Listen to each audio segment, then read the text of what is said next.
یقیناً اس نتیجے پہ پہنچے ہیں کہ موجودہ پی ٹی آئی کی حکومت ان 2 سالوں میں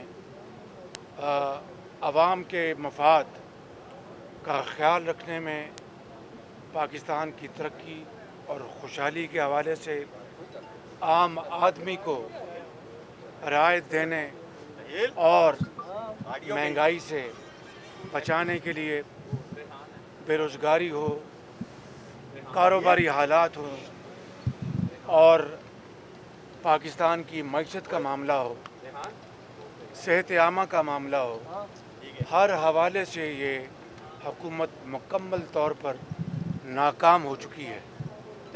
حالیہ ہفتوں اور مہینوں میں جیسا کہ آپ جانتے ہیں کہ چینی کی قیمتیں آج آسمان سے باتیں کر رہی ہیں۔ گندم کی کٹائی کا سیزن ابھی ختم نہیں ہوا کہ گندم کی قلت ہر طرف نظر آ رہی ہے اور آٹا جو سرکاری نرخوں پہ مل رہا ہے وہ کھانے کے قابل نہیں۔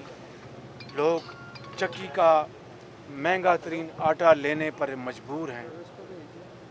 پچھلے ہفتوں میں پٹرول کی قلت اور پھر تاریخ کی سب سے بڑی پٹرول کی قیمت میں جو اضافہ ہوا وہ اس حکومت کی بدترین گورننس کی مثال ہے۔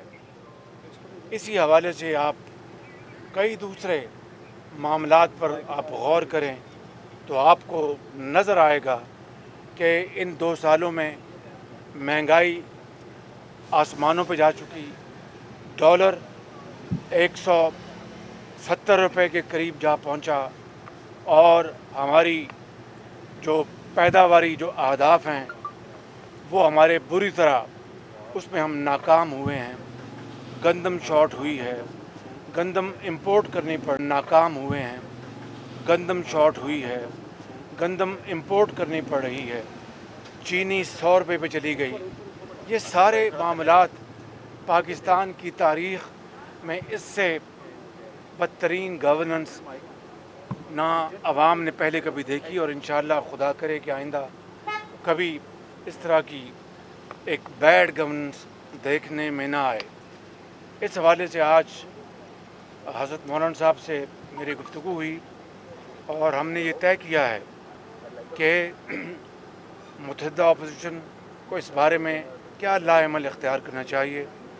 اس کے لیے رہبر کمیٹی کا اجلاس فی الفور ہم نے بلایا۔ انشاءاللہ رہبر کمیٹی میں وہ تمام پارٹیز کے نمائندگی ہوگی، وہاں پر جو بھی ایک شیڈول بنے گا، جو بھی نکات طے ہوں گے اس کو پر انشاءاللہ ہم عید کے بعد اے پی سی بلائی جائے گی اور اس میں پھر ساری جو اپوزیشن پارٹیز ہیں غور و فکر کر کے اپنا ایک مکمل مربوط ایک جو پروگرام ہے وہ پاکستان کے عوام کے سامنے پیش کریں گے کہ یہ حکومت ناکام ہو چکی، اب اس سے جان چھڑانا وقت کی میں سمجھتا ہوں کہ اولین ضرورت ہے۔ ان سے جان کیسے چھڑوائی جائے گی؟ کیا اے پی سی؟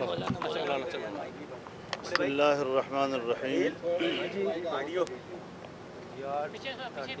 میں ایک بات میں معافی چاہتا ہوں، میں مولانا صاحب کو ان کو خوش کرنے کے لیے نہیں، لیکن حقیقت یہ ہے کہ آزادی مارچ تاریخ کا ایک بہت بڑا ایک سیاسی اور مذہبی شو تھا اور اس نے عوام کے جو جذبات کی بھرپور عکاسی کی۔ میں سمجھتا ہوں کہ یہ مولانا صاحب کی ایک بہت بڑی کامیابی تھی اور اس کے لیے میں مولانا صاحب کو، اس کے لیے تمام کاوشوں کو میں اس کی بڑی ہم سب تحسین کی نگاہ سے دیکھتے ہیں۔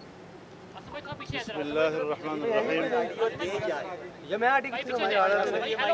نحمدہ ونصلی علی رسولہ الکریم۔ مجھے انتہائی خوشی حاصل ہو رہی ہے کہ میں میاں شہباز شریف صاحب کو صحت مند دیکھ رہا ہوں اور اللہ تعالی ہمیشہ ان کو صحت و سلامتی نصیب فرمائے۔ ہم نے मुल्क की सियासी सूरत हाल पर अच्छा गुफ्तगू की है, ठीक है आपका। जिसका इजहार मोहतरम मियाँ साहब ने अपने अल्फाज में किया। मैं 100% उसकी तायीद करता हूँ, लेकिन मैं अपनी गुफ्तगू को 2 हिस्सों में तकसीम करता हूँ। सबसे पहले हमारा तमाम अपोजिशन जमातों का मुत्तफ़िक़ा मौक़िफ़ कि ये हुकूमत नाजायज़ है, ये धांधली की पैदावार है, इसकी आईनी हैसियत नहीं है। और दूसरा ये कि अपनी कारकर्दगी की बुनियाद पर एक नाअहल हुकूमत और नाकाम हुकूमत साबित हो चुकी है। आज मुल्क का गरीब तबका, बेरोज़गार नौजवान, आम आदमी जिस माशी कर्ब में मुब्तला है, महंगाई के हवाले से, बेरोज़गारी माशी कर्ब में मुब्तला है, महंगाई के हवाले से, बेरोज़गारी के हवाले से, ताजर तबका हो, कारोबार का बड़ा तबका हो, छोटा ताजर हो, हर सतह पर असातिज़ा हों, डॉक्टर्स हों, वकला हों, किसी शोबे में भी जाएं, वहाँ पर एक मायूसी छाई हुई है। हम ये समझते हैं कि एक ताअत्तुल का वक्त आया और उस ताअत्तुल की वजह से, कोरोना की वजह से मुल्क की सियासत में कुछ जुमूद सा आया, कुछ खामोशी सी आई, लेकिन अब हमने इस खामोशी को तोड़ना है। अब ये खामोशी मज़ीद बरकरार नहीं रहेगी।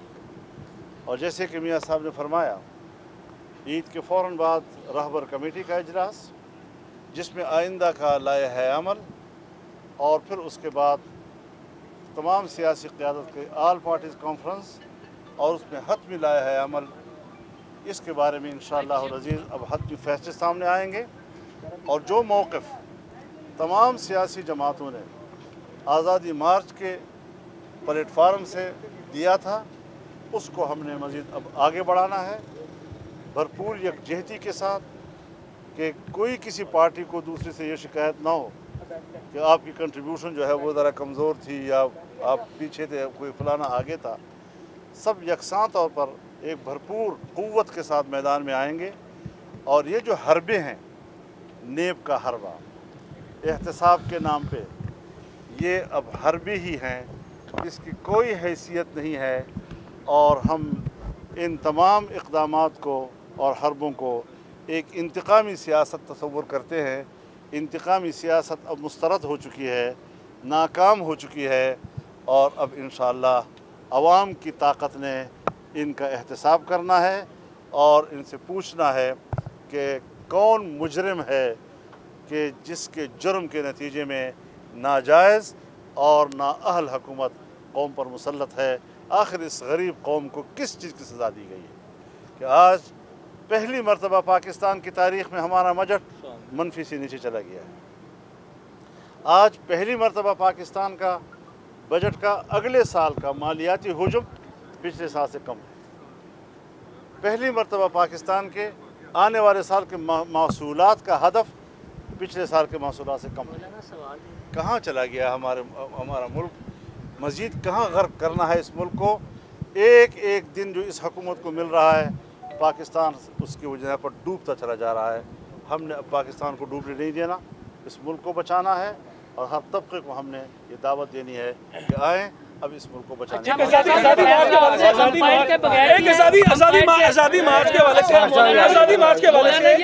मुस्लिम लीग नून आज़ादी मार्च में पीछे हो गई थी। क्या आप समझ रहे हैं शहबाज साहब से आज आपकी बात हुई है कि मुस्लिम लीग नून अब गुज़िश्ता साल वाले स्टांस में नहीं होगी? क्योंकि नवाज शरीफ साहब भी कहते थे लेकिन साथ खड़े नहीं हुए। हमने इस पर इत्तेफाक कर लिया है, आगे जाकर। अच्छा मौलाना, ये फैसला अंपायर के बगैर किया आपने इमरान खान को गिराने का, या अंपायर के साथ मिलकर गिराएंगे? शहबाज साहब आप भी बता दें, अंपायर के खिलाफ आप शहबाज साहब को पता है, आप बता दें अंपायर के बगैर ये फैसला किया आपने या हुकूमत के खिलाफ जाएंगे? शहबाज साहब से सवाल, अंपायर के खिलाफ आप जाएंगे, हुकूमत के खिलाफ, इमरान खान के खिलाफ, या अंपायर को मिलाकर जाएंगे? क्रिकेट के मैदान में तो बताऊंगा।